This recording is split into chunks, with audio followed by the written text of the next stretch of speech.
RYLACast, the official podcast of Camp RYLA District 5810. I'm Greg Tepper, sitting to my right. You are actually sitting to my right. That's not like a lie. That's correct. Yeah, you're sitting to my right. And you're to my left. Like we could be lying to people and say sitting to my left, but it's not. Well, technically, what are you? It's a oval-ish table. We're off to a great start. This is Josey. Andrew Utz is our co-host here. Hello. You're really trying to just cut the legs out from under me in the beginning of the podcast. I'm sorry. It's okay. You're not actually sorry. I'm not, but... Yeah, see? That's incredible. This is the RYLAcast, the official podcast of Camp RYLA District 5810. Thank you for spending a little bit of your day with us. We are on iTunes, I think you're listening. We're on Google Play. We're on Google Play. Wow. We are on our website. We're on our website, which is... Oh, no, I asked you the website and you don't know. I think it's RYLA5810alumni.org. That's the one. I'm going to Google it and fact check. And I will edit this out if it's wrong. And we've been getting feedback. It's right. It's right. We did it. Nice. Podcast over. Well, thank you, everybody. Yes. No, we've been getting feedback. People listen to us. We're up to 18 ratings. Notice how you didn't say people like us. Right. You just said people listen to us. I guess they do like us because we have 18 ratings, and nobody's given us below 5 stars yet. Yeah, but isn't that like Uber, though? Because, I don't know if you Uber. I'm more of a Lyft guy. Wow. They give me discounts. If anybody would like, by the way, speaking of to Uber and Lyft, if you'd like to sponsor this podcast, by all means. Yes. Email Josey. But it's like that if you have adequate service, I always feel bad giving anything less than 5 stars. Right. Even if it's just okay, right? Mm-hmm. There's no it was okay. Because if you don't give 5 stars, then you're a jerk. Well, and you have a rating as a rider too. Yeah. I fear that. I fear that as well. That's why I shower every time I get in an Uber. Oh, man, that's a really good idea.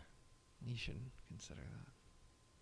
That's good. All right, this is the podcast, but we're not alone in the studio, Josey, in this palatial studio. We're not? We're joined by it's just a parade of Utzes around here. It is. Episode 2, I believe. That's correct. Featured episode 1 featured you. Yes. Episode 2 featured Joni Utz. Yes. And now we complete the triumvirate and bring in, ladies and gentlemen, our guest for the evening. Say hello to Caitlin Utz. Yay! Hi, Caitlin. Thank you. Hi. Thanks for joining us. Of course. Thanks for having me. Are you one of our 18 ratings on iTunes? Yes. Oh. Oh, No, wow. Actually, unfortunately. But I'm going to make that change tonight, right now. Well, I mean, we'll know that if it doesn't go up to 19, we will know Right? if you did. That That's was true. The plan. This is a verifiable promise. Exactly. Okay. Well, thanks for coming in. We are going to get into our usual nonsense, and we'll be talking to you here in just a little bit to really pick your brain. But first and foremost, you did get to choose our fate for this episode. You know what? Off the top, I should mention something. Okay. Do it. You should know this. So Josey and I have been talking, as we are wont to do. Yes. We've been talking a lot. And one problem with doing a podcast every week is that you have to do a podcast every week. And which is really fun. it's very fun. I will tell you that booking guests is not necessarily always fun. No. I think we had like 4 or 5 people cancel on us for this session. I think you're right. Yeah. Yeah. Caitlin Utz was not one of them. Caitlin Utz was not one of them. Was I the backup? No. She was. I think you are our first draft choice. First draft choice. You are number 1 overall. But so we've made the decision that we are going to, if you love this podcast, great, you're going to get it half as often. We're going to do a podcast every other week because we've got to spread these things out a little bit. Otherwise, this thing is going to burn very hot and very fast and be gone into the ether. Yes. So if you're listening to this podcast today, enjoy. You won't get another one for 2 weeks. So there's that. I mean, if you love something, you've got to set it free. If you love something, you've got to make sure you enjoy it only half as much. That's the way it goes. Man. Okay. As a listener, that makes me sad. Well, it makes me sad too, but you know what also what makes me happier is my sanity. Right. Mm-hmm. No, that's very important. Yes, Yes. I would say that We is. appreciate your time. It's as it's. listeners. I would just say that I need this, please, guys. Okay, so Understandable.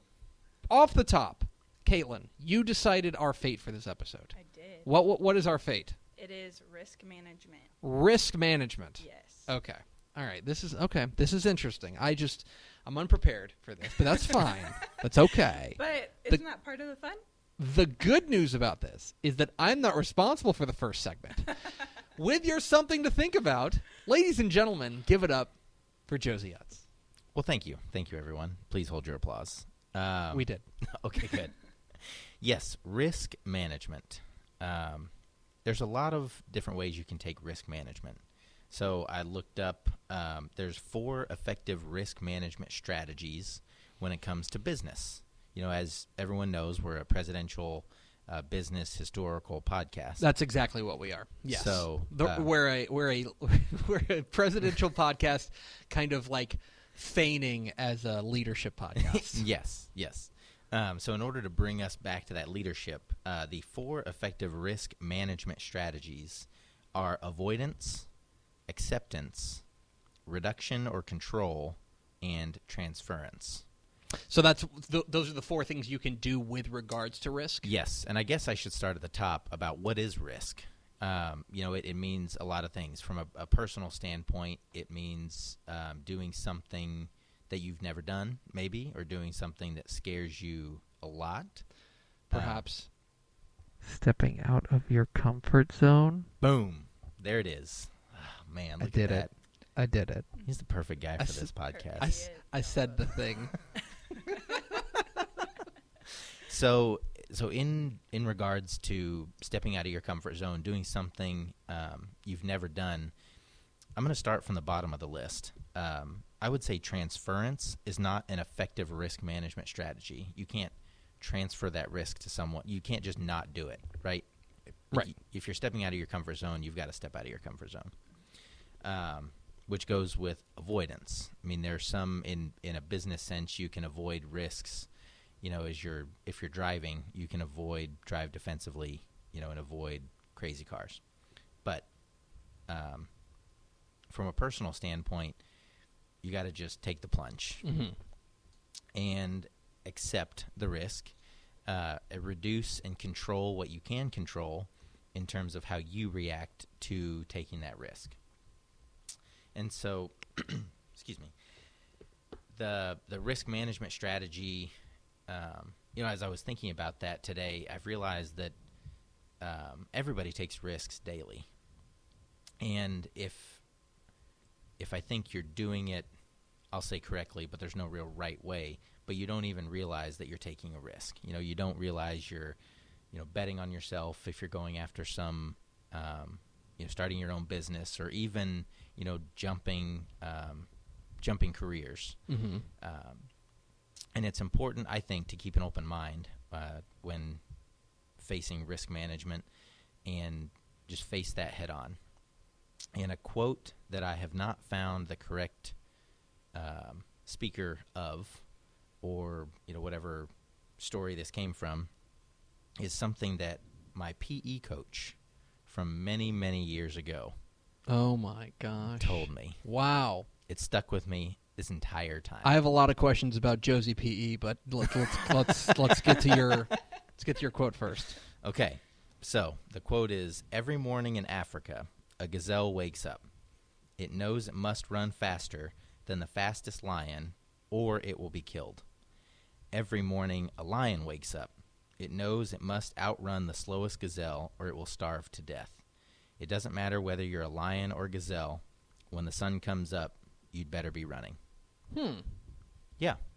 And I've always liked that quote, and I've tried to pigeonhole it into risk management for the reason that you wake up and you don't know what the day's going to hold for you, but you've got to take that risk. I mean, I say you have to. You can sit back and relax and really just enjoy the fruits of your labor, but that can get stagnant and comfortable So perhaps there's a zone in Yes. which I'm listening. you're comfortable. Correct. Probably a more succinct way to say that. But perhaps that zone is one that you should exit Yes. every once in a while. Absolutely. Okay. Yes. I think I get that. That's Yeah. fine. I So like it. So now back to your PE. yeah. What are we talking about in PE? Are we talking like dodgeball? Are we talking like climbing ropes? What are we talking about? I mean, less climbing ropes, more dodgeball, capture the flag, scooters. Yeah, aerobics. Some aerobics. Okay. Yeah, less, Aerobics. Perhaps calisthenics. Perhaps calisthenics. Look Yes. at that. Okay. Man. I like it. Yeah. Okay. Thank you, Josey. You're welcome. There's something to think about here. And now we have someone to talk to, and it's someone that I know we've wanted to get in for a long time. Caitlin, welcome to the RYLACast. You are easily one of our top 100 listeners to this podcast. We really appreciate you coming in and taking some time. First of all, what's up? Hey, living the dream. Are you? Love being here. Okay, can I ask you a question? Yes. Is it weird to hear your own voice in the headphones? A little bit. Yeah. Okay, that's fine. Well, we appreciate you coming in. We will ask you, first and foremost, as we do with all of our guests, for your RYLA story. Yes. Yeah. So my RYLA story is a little unique. Little backstory. My brother Josey went to RYLA as a camper. Wait. I know. Wait. Are y'all related? It's true. Yeah. Yes. We are. I know. How am I just now learning of this? Sometimes a lot of stuff goes over your head. I thought it just. I'm not gonna I thought you just sugarcoat happened it. to have the same last name. I know, right? Wow. Crazy. Okay. No. Okay. So, Anyway, yeah. go on. Had heard about it, but in the sense more of if he wasn't home, it was because he was with his RYLA friends.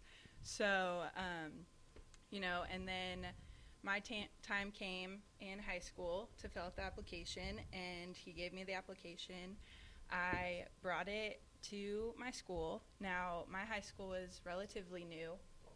So when I brought it to my counselor, he had heard of RYLA only because he was a counselor at Jesuit prior to being a counselor at my school. And then a few things came into play, and unfortunately I ended up not submitting the application. So fast forward to the summer of 2014. I remember it pretty vividly, actually. I was walking into my summer class in London, and I reach the door, and I get a text from none other than Josey asking... That's you, right? That's me. Okay. That's me. asking if I'd be available to attend Camp RYLA that year. And I immediately turned right out of the classroom and called him because I was not sure what that meant. And so he said that nothing was certain yet, but there might be a possibility of them needing someone to run sound. So I said I was 100% interested, didn't want to make the same mistake twice, and I guess one thing led to another, and they decided to take a chance on me, and so and then he took me to the work day that the week before camp. Met a few people there, met Dana and Duff. Duff and I had kind of talked about being on staff. And then he was extremely good at keeping me in the dark of everything. Even when I gave him reasons of why I needed to know things, like what kind of music and everything. It's the sound booth. I'm going to let everyone in on a secret. It's not that difficult. Whoa. Hey, okay. I am going to defend the honor of Caitlin Utz because I've been back there, and there are many buttons. There are, yes, and Caitlin has mastered all of the buttons. Well,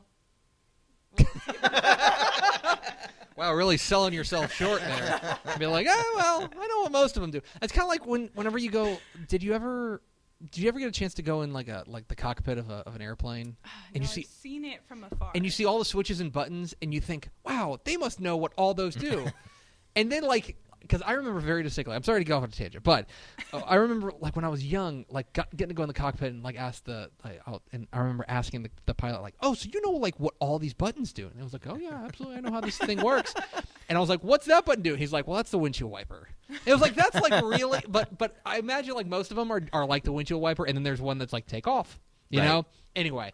I admire what you do because it seems very complicated, and it's I don't know, for me, I'm interested in kind of your take. I feel like you have a really important role in what camp is and what camp is supposed to be.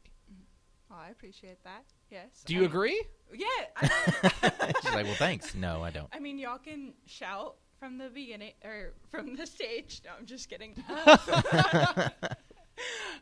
No, I mean, I think it does, especially, music. Personally, I think that plays a huge part into how people are and keeping that, energy up. RYLA does it so well in and of itself to keep that energy, but I think music also helps it, pushes it along. Mm-hmm. So, no, I love that I'm able to come back. Luckily, they've allowed me to come back and hopefully continue to come back. And, I mean, I'm so thankful for it. So. And you have done a fantastic job. I don't want to make you. it seem like it's the easiest job in the world. But no, you've already just like totally cut her legs out from underneath. And be like, anybody can do it. We're going to train a chicken to do it. No, it is. It's an important job. So Trust me, I was shaking that first night he left me. He told me he was going to stay through the whole first speaker with me. Yeah. And then he was like, "Step out of your comfort zone. I'm leaving." Yeah, I mean, you did great, but I may or may not have told you exactly my schedule. Right. In that I was going to be there like 2 days out of the whole week. Right. But it's by design, Right. Hindsight, I'm glad you kept me in the dark. There's step out of your comfort zone, and then there's shove you out of your comfort zone. Correct. So. Yeah. Well, good. Yeah. Couldn't have come at a better time, so it's perfect. Well, good. So I heard you say you were in London. It was. So what were you in London for in 2014? I was taking a summer class for interior design to be one of my credits for one of my majors so I could finish on time. One of your majors? One of your majors. Oh, sorry. What? No, I have – I don't know why I said that. I have one major. I have a minor. Well, yeah. Yeah. Cool. I actually have a minor in leadership studies. So what is your – so let's go back. Okay. What college and what did you study? So I went to Kansas State University, and I studied interior design. Every man a wildcat. Okay. Emaw. Exactly. Emaw. Thank you. We'll have a Bill Snyder conversation later. So then Josey and I kind of had similar RYLA experiences, and I think we kind of had more of the, call it standard RYLA experience. Mm-hmm. You obviously didn't. You had something very differently. How do you think that makes your approach to the program different maybe than people who had the quote-unquote normal, boring RYLA experience? Right. Well, camp changed my life, honestly. It made me who I am today, and I try and use that every day, just as I'm sure anyone who goes through the program does try and use that, what they learned. But looking at it from an outside perspective, I think it just encourages me to bring that same energy for the campers to influence their time. And, a little bit of me, it kills me that I missed out on those 4 years. So I don't want to take it for granted. And I want to make sure that the students who did choose to be there, can have the experience that they should have and do. So I just try and bring what I can to the table and help the students through that experience as well as the staff. Very good. Do you have a question for your sister? I do have a question for my sister. Risk management. Yes. Why did you choose that? Yes. So what popped out at me is the word risk. And, I think I try to value, or at least want to value and idolize the word risk and, stepping out of your comfort zone and doing that but I think I personally struggle with the management part or lack thereof. So, as I was looking at what risk management really is, one of the risks that popped up to me is, well, hold on, let me backtrack. So while that's how I view risk management, I think it's critical for leaders to know risk management and be able to understand that aspect, because leaders, influence and create change, and change cannot happen unless there's risk to it. So there, like you said, multiple different risks. There are different risk strategies or management strategies.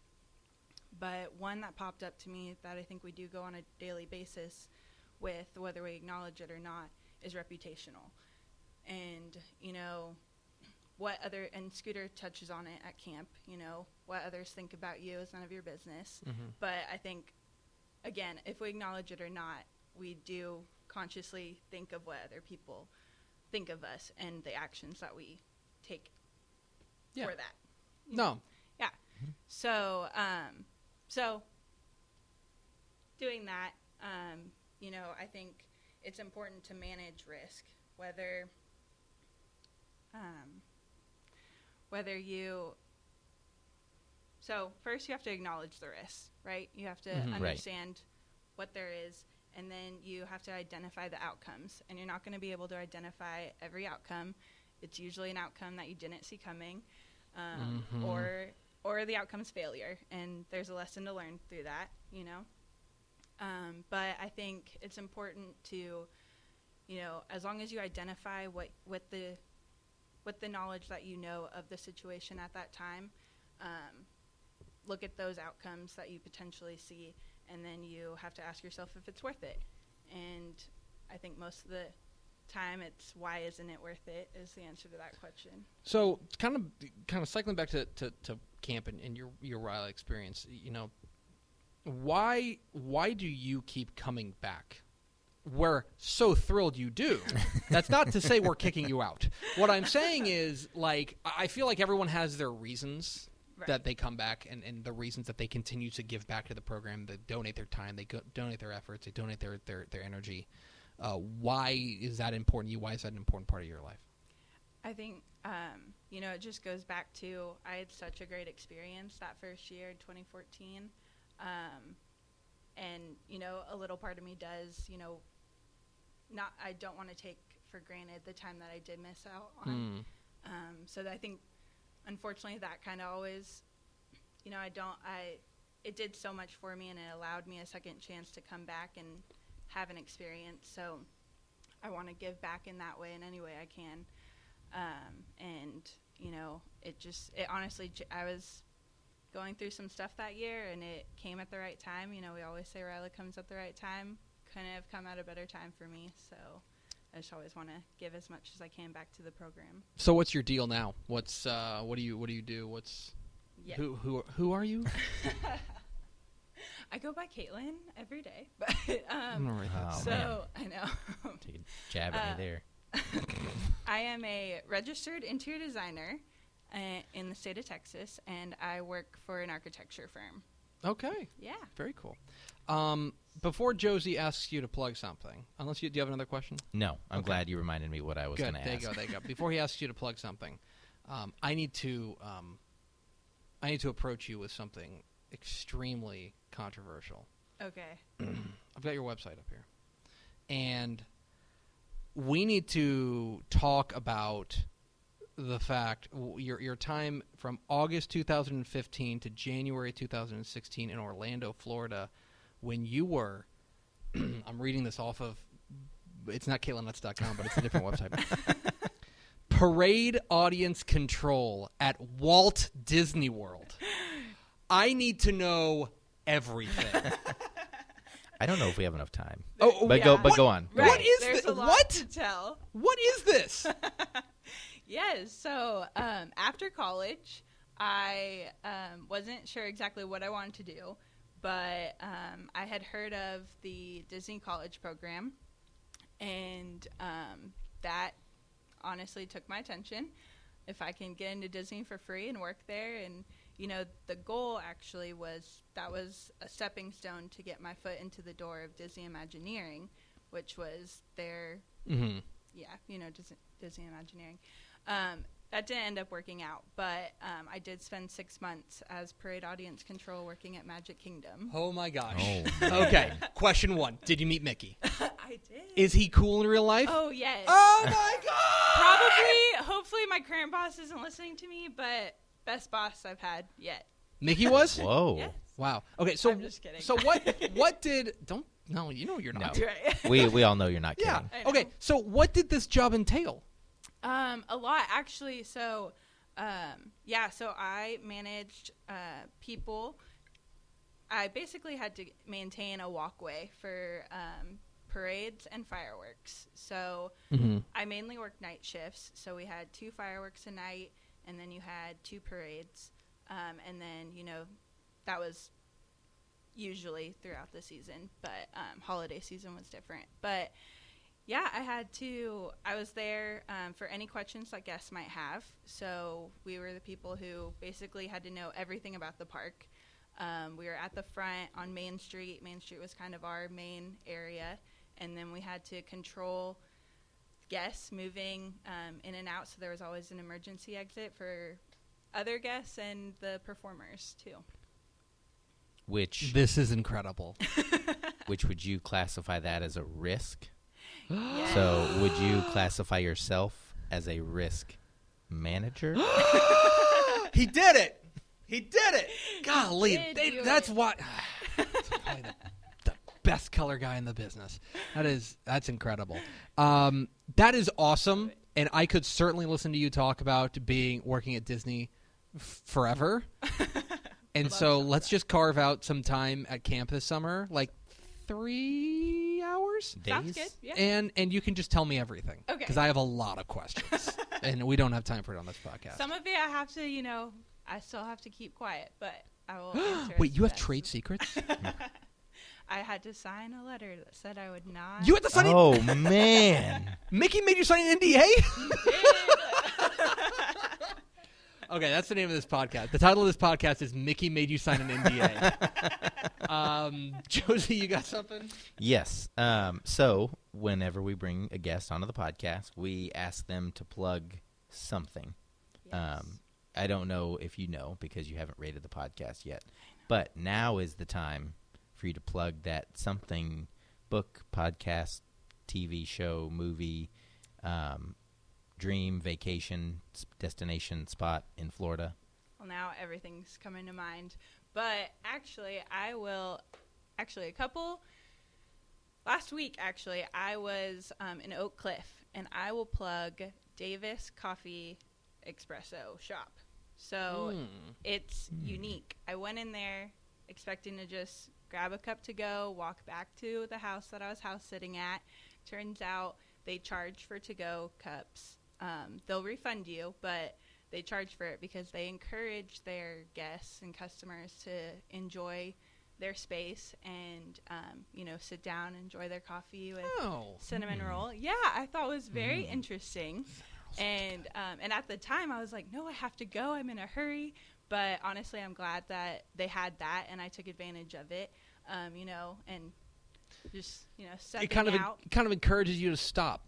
You know what I mean? And Exactly. and maybe take a moment as opposed to just because, God knows, there's a coffee place down the street that I just go and I grab a cup and then just run Just out. gone. Right? Exactly, yeah. It reminded me of, I really enjoyed it. It was a close walk, and it really reminded me of, taking that time to step back and, just walk and take it in. So I'm going to plug local shops and local things, Okay. but Davis is really good. So, yeah, I encourage everyone to just step out and go take a risk. Well, ladies and gentlemen, let's give it up one more time for Caitlin Utz. Yeah! And now you have to stay there for the last segment. Don't move. Okay. Don't move. Because Okay. we have something to leave you with Ooh, yes. with Mr. Greg Tepper. Thank you. Thank you very much. I am dumb about almost everything, but Don't believe I it. disagree. I do have a job, and we're actually sitting in my office. This is where we'll pull back the curtain. We record this in the studio at my office, and I don't know if you guys noticed a theme around here. but I do work for a football magazine. Ooh, I did. Now that you mention that, Yeah, actually, yeah. Boy, it's weird. It kind of, it's kind of really ties the whole room together. Really does. Actually, as an interior designer, maybe you can give us some tips and tricks on how we can make this more football-y. But anyway, there is my thing about risk management. My something to leave you with about risk management comes from the football field. Let's talk about. Actually, I should probably lay it out because it's possible that not everybody follows football. That's true. So let's be clear about something. In football, you have 4 downs to get 10 yards. You have to go 10 yards, and then you get what they call a new set of downs if you get those 10 yards. If you do not get the 10 yards, then you, on generally speaking, on 4th down, you have 2 options. Okay? You can either punt the ball away to the other team, and they get the ball wherever they get it, but you kick them farther down the field, or you can attempt to pick up those yardage. And that going for it on 4th down is considered a risky play. It's something. And if you go and you crunch the numbers, you should, on pretty much every single, so the shortest distance that you can have is a yard, right? Technically inches, but a yard. 4th down and a yard. The numbers say you should literally go for it on 4th and 1 every single time. Every time. If you are on your own 1-yard line, or you can't be on your own 1-yard line, but Well, if you're on your own 9-yard line, you should go for it on 4th and 1. The numbers say that it is a prudent move. It is the smart move. But it is much safer to punt the ball away.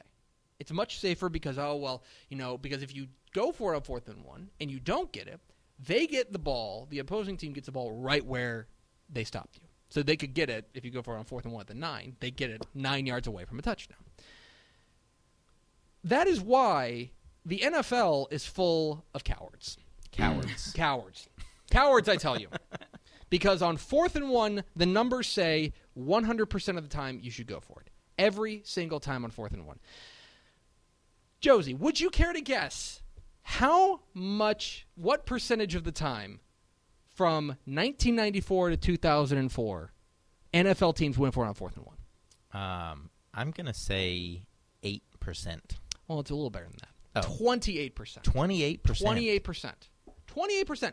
Remember, the answer is 100%. Right.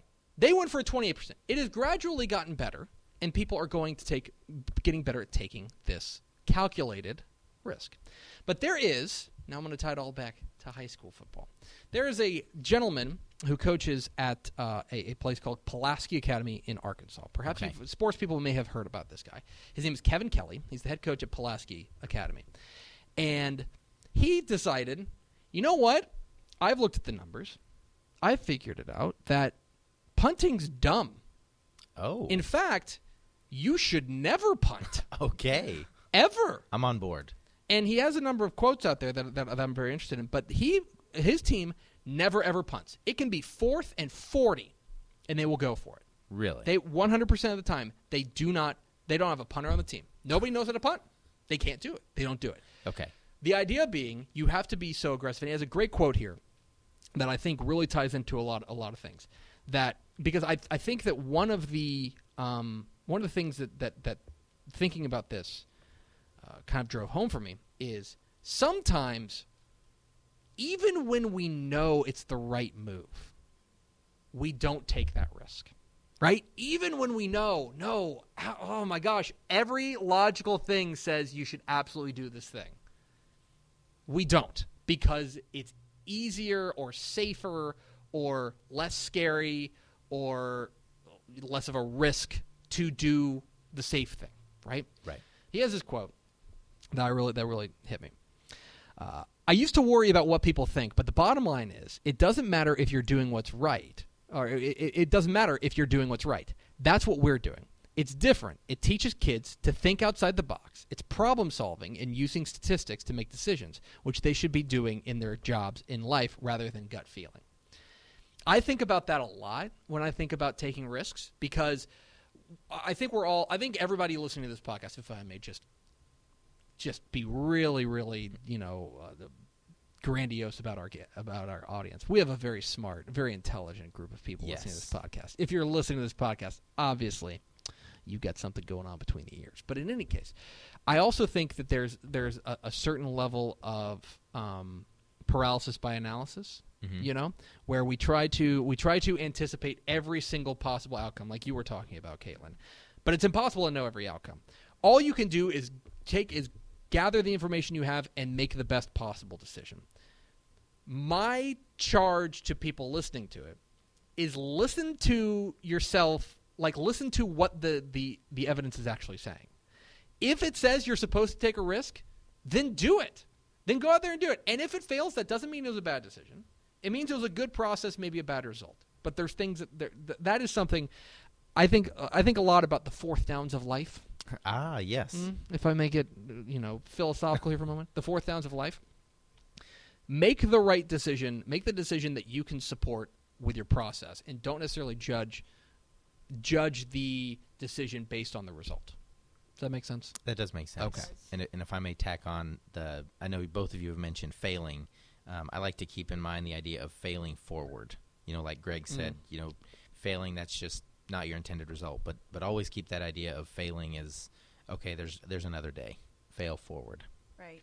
And management, not only manage the risk, but also manage yourself and whether you're putting yourself in areas for risk. Oh. Wow. You just tied that whole loop together. Do you want to host this podcast, Caitlin? This could just be the Utz Hour. It'd be really good. No, I love y'all too. Well, that is going to do it for this episode of the RYLAcast. Thank you so much to Caitlin Utz for being our guest. Thank you. Was this terrifying?